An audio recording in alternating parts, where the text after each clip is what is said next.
I would have been just another statistic addicted to drugs. And we need to learn to recognize when we need help. We need to learn to ask for help. But most importantly, we need to learn how to accept that help. And not everybody can do that.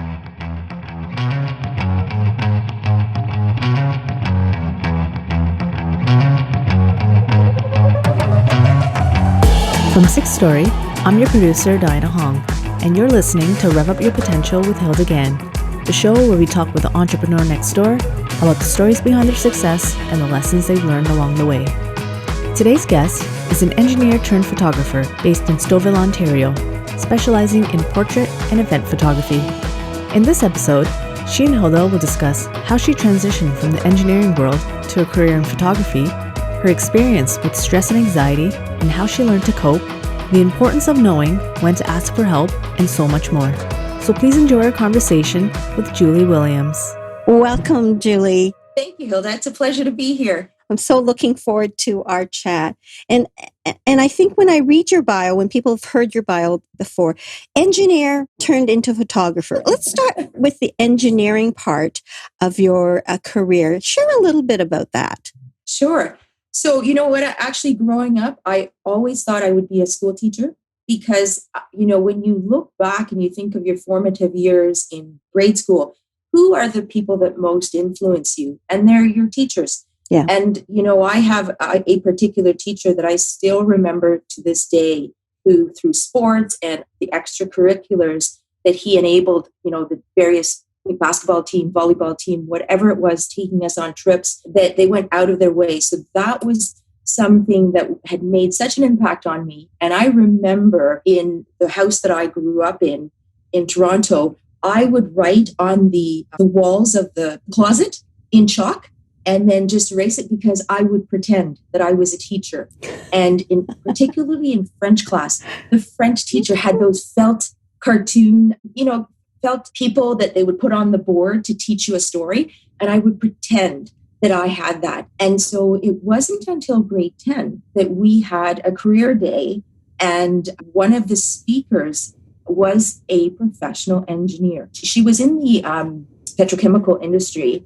And I was fascinated. And that was the first time that I started thinking outside of being a teacher. And grade 11, in our chemistry class, I was very intrigued by what we were studying, to the point that, when you think about all the various disciplines that engineering offers, civil engineering, mechanical, electrical, right away, those were foreign to me because we did home economics. I don't know if you remember in grade school, baking and sewing, while the guys got to do the woodworking and exactly. the metal. Yes. And so, growing up in that time period, there were very specific roles that, boys did versus what girls did.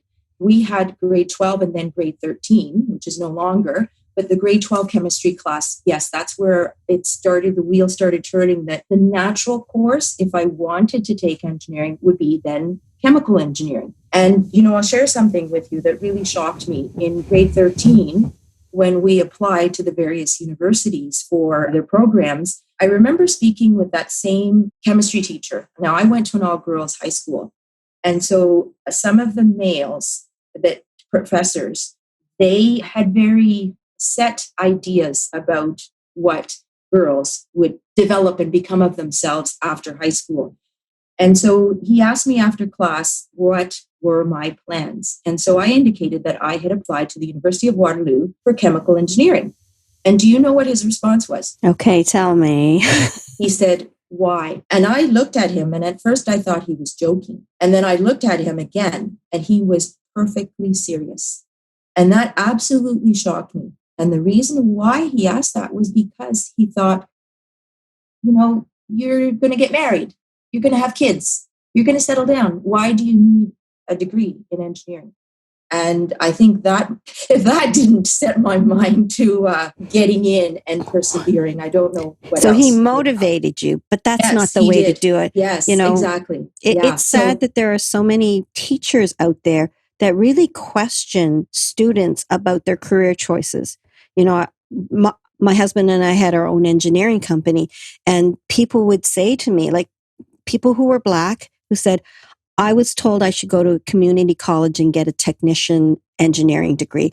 Well, I'll show them. And that person went on to get their master's, right? And he's in a great job right now. But imagine if he had not had the confidence like you did to say, I'll show him. That motivates me more, right? Thankfully, the numbers, when I attended Waterloo, chemical engineering, as you can imagine, had the most females. There were some disciplines like electrical, computer engineering that maybe had one or two females. Mm-hmm. And so times have changed. I'll be dating myself, but I graduated in 91. It was a 5-year program, which included 6 co-op work terms. Now, when I meet other females and I try to encourage them along the way to different career opportunities, and I've had young females ask me because their folks have asked me to talk with them to see what their options are. And I highly encourage them. I think of Doina in our Ella group, who encourages STEM for women to become interested in other career paths other than the traditional ones. I then graduated with my Bachelor's of Applied Science. And so I practiced in engineering for 10 years in the design of water treatment plants. So I did a lot of pilot plant work. They actually then used the pilot plant studies to develop the full-scale model with our consulting company. But it's out of the work projects like these that I got to work on with the consulting company, starting out as pilot plant studies that then go on to build water treatment plants in these remote areas. It's the greatest satisfaction in engineering. Yeah. So I see your eyes light up when you talk about that.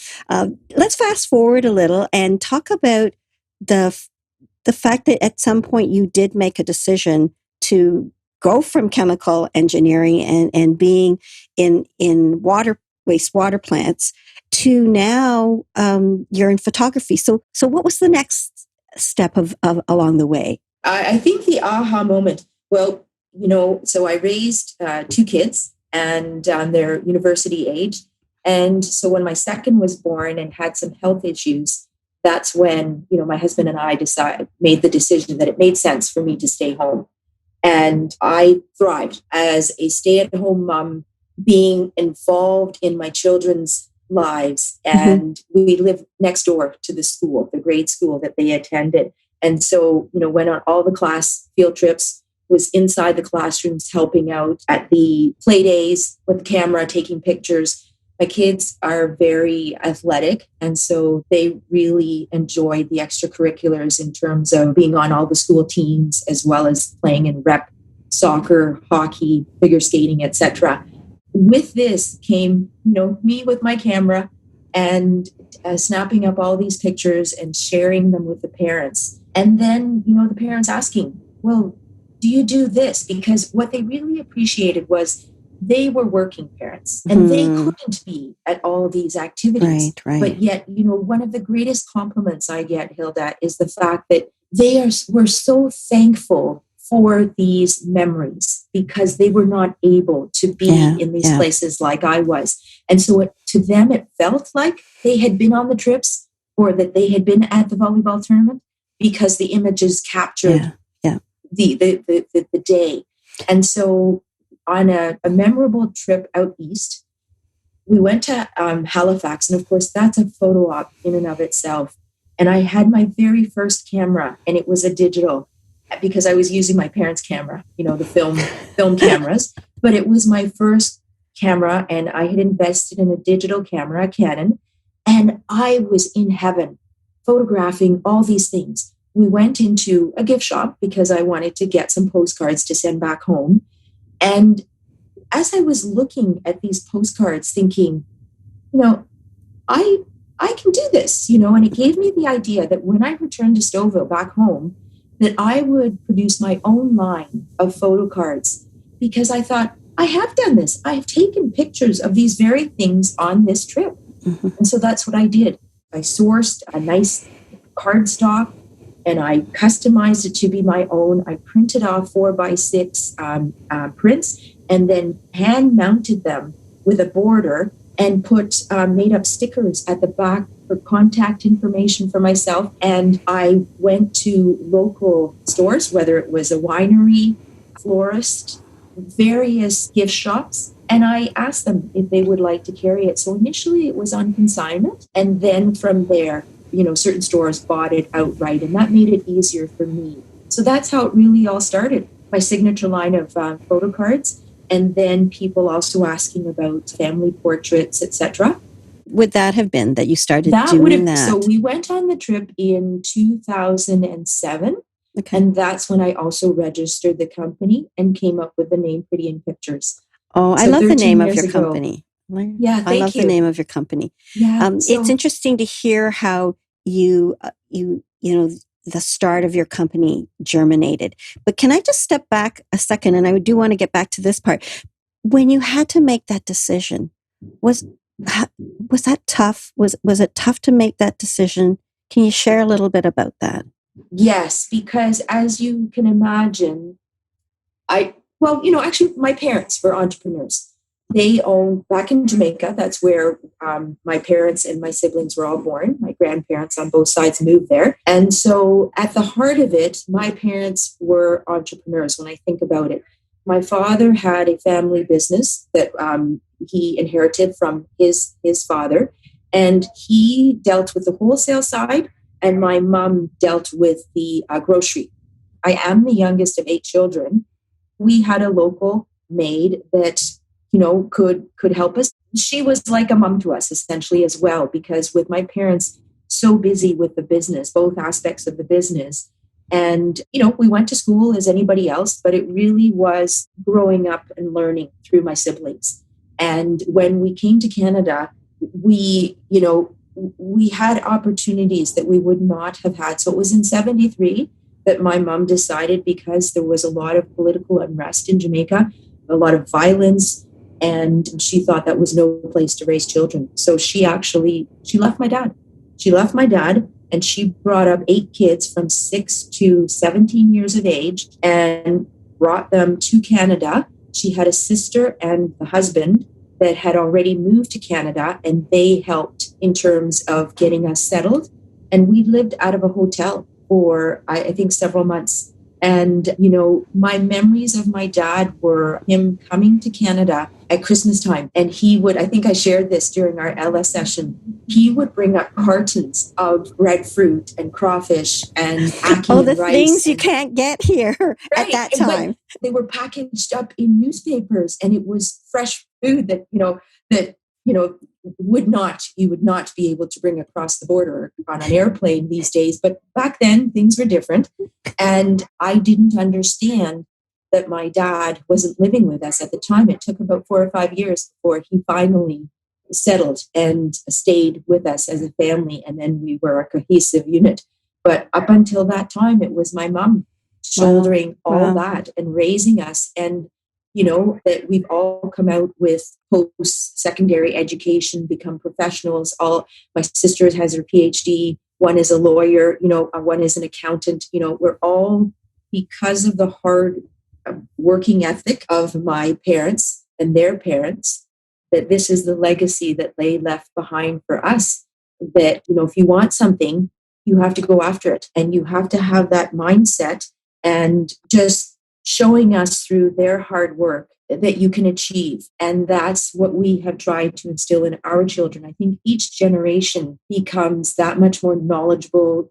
Technology improves, opportunities are out there that never existed for my parents growing up and being part of large families. So in terms of the uncertainty, thankfully, with my husband having an engineering job as well, because we met at the University of Waterloo, both of us became chemical engineers. He was a year ahead of me, and he was more established, certainly, within the company that he was working at. And he was able to climb from being, a field tech to then working inside, to then being a manager, and then also a VP.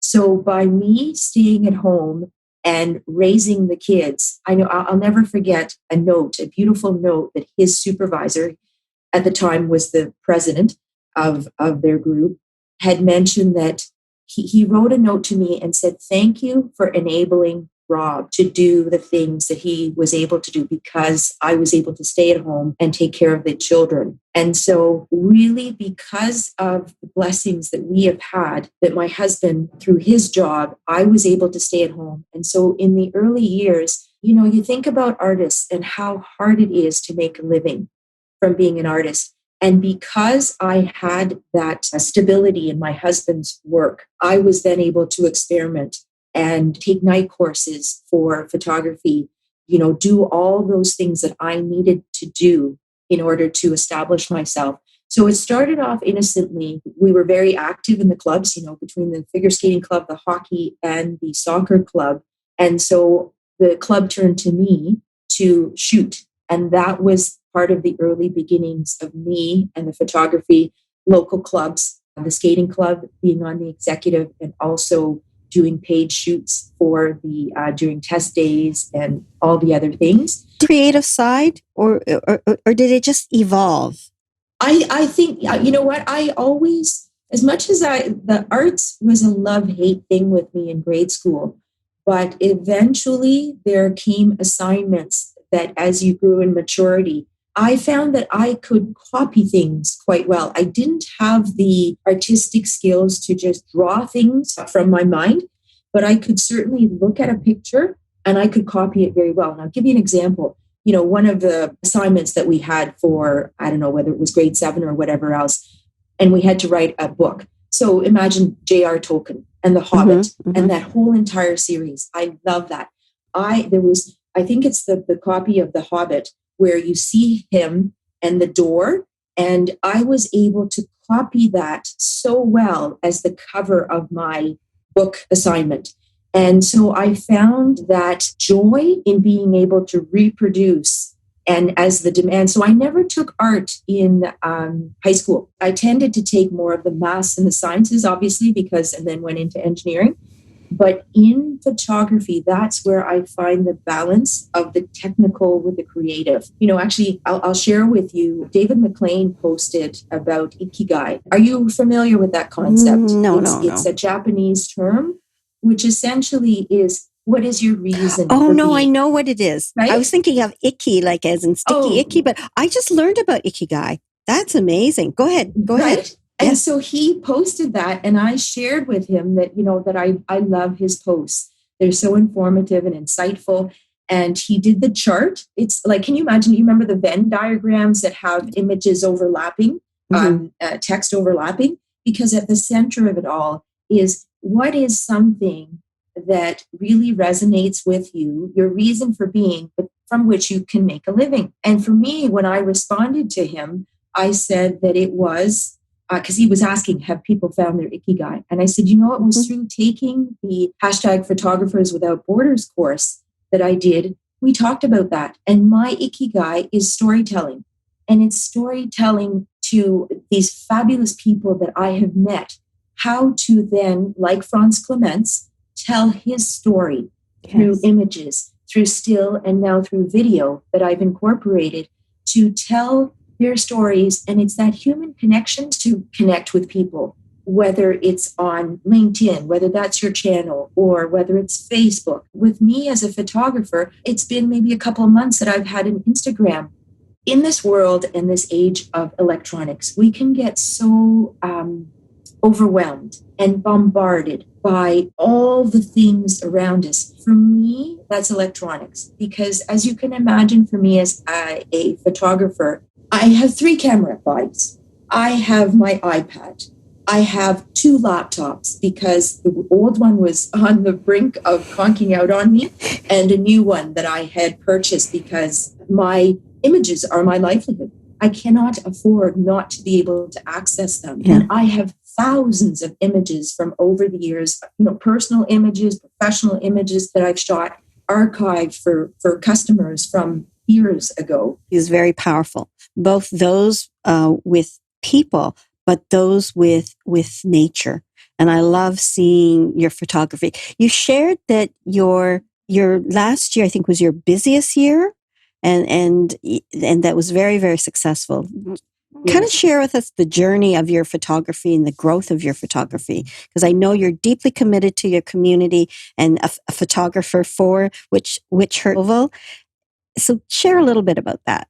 Sure. Yes. So successes came along the way, and that was a turning point. The town of Stouffville put out a contract for a freelance, but basically you would be the official photographer of the town. And in 2016, I was awarded that contract. And that has been fantastic in terms of the credibility, the exposure that I got living and working in the same community. I say that it's almost like working for 12 different employers because, whether it was the museum or the fire department, the Parks and Recs or leisure or 19 on the Park, our theater, all these different entities would reach out to me for my services. And so, it has brought so much joy. And from that gave me the confidence in the networking to then become the official photographer for the Women's Law Association of Ontario. Can you imagine? Last year was their 100th anniversary. Remember and that, so yeah. To be in a room full of women, it started with me doing their annual awards gala. And Hilda, the first event was at the Rosewater, beautiful, beautiful venue in Toronto. I remember at the end of it, while I'm photographing, I'm also listening to the things that are going on. And I was being motivated by these women that were being announced for the award and then the speeches when they received the award. And I remember thinking afterwards that a couple of years prior to that, I think I would have been really intimidated. Yeah. So fast forward to these things. And I was part of a mentorship program. York Region Arts Council, YRAC, had their inaugural cohort. They put out a call for artists to apply to become part of their arts mentorship program. What I shared with you and the women in the Ella cohort was that while 2019 was the best year of my life, speaking professionally, it was also the worst year of my life. And that is because I experienced burnout. The exposure and all the networking that I was doing, I had my very first gallery exhibit. So I had at our local 19 on the Park is a beautiful renovated theater. And so I had my opening night in which I featured 11 women who have really made an impact on me, my family, and the community at large. And one of them is Jane Philpott. I'm sure amazing. Everybody's heard Yes. of Jane Philpott and her contributions not only to the medical community and as well to the political community. It was women like her that made such an impact, far-reaching impacts. And so I highlighted them and did their portrait. And then as if that wasn't enough, I thought, okay, you know what? We're going to do a gallery exhibit and we're going to do a group photo. So not only did I have the challenge of how to portray these women, was it going to be a beauty shot? Was it going to be an environmental shot? I was putting a lot of pressure on myself to create these images. So I had to back out from the September opening night to now framing and mounting these images. Yep. I've never done that before on a professional level, to now shooting them, and so on and on. I had to back out these dates and to then also, you can imagine with Jane Philpott, trying to pin her down as far as the schedule and the things that she was experiencing last year. I was putting a lot of pressure on myself, and it came to the breaking point where, 2 weeks out before the opening night, I couldn't sleep. I was up in the middle of the night, and I'm not a very good sleeper to begin with. And it came to the point where I figured, well, you know what? I've been practicing yoga for over 3 years. I had tried all those techniques to down-regulate, breathe properly, not from the chest, but from the belly, and all those things. It was the middle of the day. My mind was racing, and I could not settle it down and get these thoughts out of my head. And I knew there was so much work that I had to get done before the opening night, and so much pressure that I was putting on myself. Because when I put my name to a project, it has to be perfect. And that I thought, well, you know what? I'm awake. I've got all these thoughts racing around my head. I might as well go and do the work. So at midnight, 2, 4 in the morning, I would have the iPad out. I'd have sheets of paper all around me. I'd have the phone going, and I'd be doing messages to myself. And at the end of the 2 weeks, you know what really made me realize that I was in trouble? I yawned once. At the end of the 2 weeks that I averaged about 4 hours, 3-4 hours of sleep a night, because the sun would come up and I would not have moved from where I was. And, whether it was in my office that I moved to and I was at the computer, the sun would come up. At the end of the 2 weeks, I yawned once. And I thought, this is crazy. I should be passed out on the floor, exhausted. But everything was alive in me. And all my senses were just on fire. I was experiencing all this clarity at 2, 4 in the morning. And my day would be busy because I'd have shoots. Hilda, I would be talking at 90 miles an hour. I'd be moving at 90 miles an hour. I'd be thinking at 90 miles an hour. And I thought, I cannot sustain this. Yeah. I will really, and to me, the opening night was so important because it was so heavily promoted on social media, and we were expecting several hundred people, the media as well. And I thought, not only I cannot afford to let myself down, I can't afford to let these 11 women down and the people that were going to be showing up. And so we put these pressures on ourselves for what? At the end of the day, when we first met at Ella, the one and only time that we had our workshop, I remember one of the activities that we had to do, and I talked about being overwhelmed, and one of the things that we celebrated, and what was our words? I know this is what it was. The word for me was celebration. At the beginning of the year, that was my word, because I said that 2020 was going to be about celebrating the things that I gotten done and not the things that I didn't get done. Yep. Because let's face it, there is an endless list of tasks that we need to do that we may or may not get done. And typically we will not get done in a given day. But what I learned to do was at the end of the day, whether it was 5 things or 10 things, I said, these are the things that I absolutely need to get done tomorrow. And I tackle them at the beginning of the day because that's when we are most freshest and that we have the most energy. And then invariably, I would get more things done than those 2 things that I said I had to do. So that during the day, I could go woohoo because I'm a list person. And my husband always teases me. I have to cross off and check off those things because we need to celebrate that. We need to celebrate from the very tiniest of things that in our minds are the tiniest things, but they mean something to us and they mean something to our clients. And so I was then able to do those things and much more. And it meant at 7:30 at night, off electronics.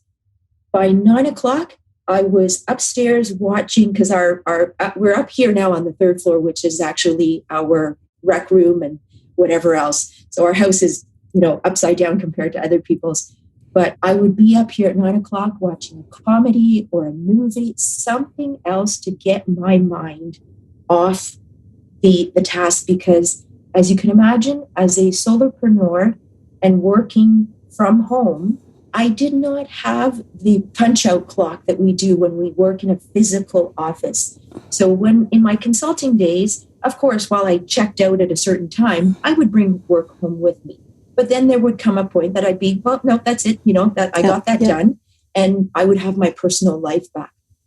But when your home office is that, and I imagine a lot more people this resonates with a lot more people now due to COVID, that we have learned to work from home. And so with me, when I have my studio here and I have my office here at the house, there is no punching out of a clock. You work to get the job done for your client. And of course, with me, I pride myself in the quality of the work and in trying to, if I said I would have it done for the client by Sunday, a weekend, I would get it done by the Saturday. I try to achieve better than what I have promised my client. And so we need to be realistic about the goals that we set. And we really need to check, is it imperative that we get those goals done the next day? We really have to take a look and say, is anybody going to die if I don't get this done? Is the world going to fall apart? Is the client, do they really need this? Or did they say, you know what? I've got these other things that I'm working on, so I really won't be taking a look at this until 3 days from now. So why am I killing myself to get it done the next day? Ask you, what was the turning point, darkest moments of trying to deliver but not getting enough sleep? And then you're saying in 2020 it was the year of celebration. So caused this turnaround for you, because when you joined the Ella cohort, along with me and 53 other women, that you have been this positive, energetic person from the moment I met you in March, and you still have that positive energy. So for you to share that 2019 was your darkest moment and that you really had to kind of regroup, where was that turning point for you, and how did you come out of it? Yeah, that's a good question, because I'll share something with you that not everybody knows, but I'm okay with sharing it. It was the fact that I was taking medication for what I thought were sleeping pills. In the end, I learned that they were for anxiety. And I'll ask you a question, Hilda. I mentioned that, my husband and my daughter and I went to Australia last year for our 25th anniversary. That was the year last year. And also to a vacation, a much needed vacation. But who needs sleeping pills on a 3-week vacation to Australia? Yeah. I did. Okay. I did. And so, at the time I did not realize it, but after getting better medical help or somebody who listened to me and pointed that out, and, a turning point, as I said, was at the end of the 2 weeks and yawning once and saying, I'm in trouble. There's something wrong here and I need help. And it was getting the medical help that I needed, and somebody who took the time and listened to my problems and didn't present a pill out of a bottle that I was addicted to, and that got me off that addiction. And it was one heck of a ride getting off that roller coaster. And so thankfully, managing, it takes the support of my family. I'm very close with my 4 sisters, and they recognized Hilda, I'm not a big person in height or in stature or in frame, and I dropped down to 107 pounds. Wow. And I was dealing with other health issues at the time as well. And there were triggers that were causing me to set off those anxieties and the flight or fight mode where, that were putting me in those tizzy of spins where my mind was racing. And through, church, what I shared with the Ella group was that I had lost my connection with things and people that kept me grounded, meaning that things that brought me joy, walking my dog, Marlo, spending time with my family and with my sisters in particular. We didn't have that trip where we went away last summer, and because of the busyness of work. On vacation, when I went with university friends, we took a vacation to Great County, and I was working furiously up in our bedroom. I brought my laptop along, and I was editing images and emailing them out to the clients, and again, having sleeping problems. And so what it was also church, that these things singing that I found, and I think that's what I shared with you guys as well, is that singing and whistling allow you to go and breathe deeply through the belly versus the chest breathing that we experience if we've done a mile or we've had anxiety attacks or things like that. And so one moment came when I was in the washroom in the 2 weeks, And remember, I talked about, I knew all the deep breathing exercises. I had one hand on my chest, one hand on my stomach. So that I couldn't breathe. Wow. I couldn't breathe because mentally, well, physically, I was breathing through my chest. But mentally, my mind was saying, no, you need to breathe lower in the belly. And I was, being OCD, I was trying to do all that and my mind was racing. And I couldn't breathe because I couldn't get the breath from here to down here. And that was at 4 a.m. And that was in the 2 weeks where, Hilda, I could have had, mental breakdowns. And I say, for the love of God, the blessings of my family and friends and people that were instrumental in getting me back on that path of wellness, I would have been just another statistic addicted to drugs. And we need to learn to recognize when we need help. We need to learn to ask for help. But most importantly, we need to learn how to accept that help. And not everybody can do that. And we really need to think about who we can rely on. Who are we closest to that don't judge us and that are there for us to share and be a sounding board and not be there with answers all the time. Because what I've learned is because I like to talk a lot, so you can see, sometimes we need to zip it. Because right now, in particular, in these times, I can guarantee you there are a lot of people hurting. Yeah. The mental health issues have really been exacerbated by COVID. And because of the self-isolation and not being in touch and being able to be outside doing that one-on-one, that contact, that face-to-face that we as humans all need and thrive on and are better for it.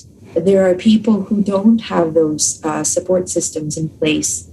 And one of the things that I did was in my email system on the messaging, the vacation message that I put up was, I chose to have my studio was closed until such time as the provincial and federal governments said that it was healthy and safe for us to reopen, and that I was there for people. And I had a calendar, a thing that they could book time with me if they wanted to talk, and just have somebody to just be there for them. Or that if they needed prescription filled or dog food or groceries, that I was there to reach out. And because I'm really heavily involved in my community, I'm blessed by the support I have in my community as well. And that's one of the things actually that, we talked about for YRAC, York Regional Arts Council. I have a book that is my debut book. Hilda, you had encouraged me to bring it. Yes, this show actually it. was a coffee table book because I have probably show it a little bit longer. Show it a little bit longer.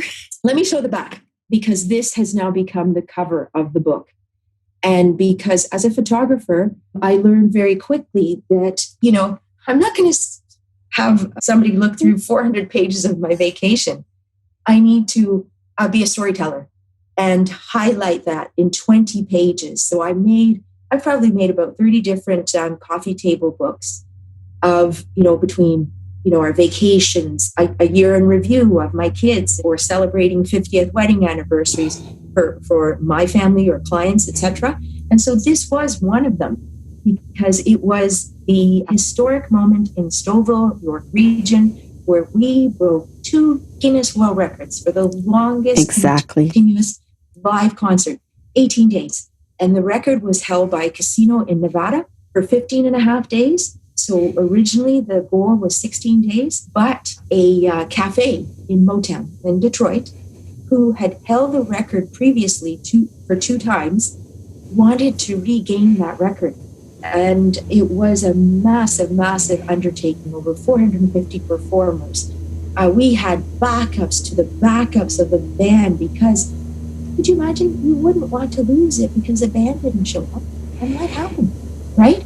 And so that's what the beauty is about our community. So while we are closer to 50,000 now strong, Stouffville is such a we're small town in the sense that we still have a Santa Claus parade, we still have a strawberry festival, we still have those community events that that is so appealing to people from Toronto, and we'll have our Rib Fest and our truck, our gourmet truck food truck event, etc.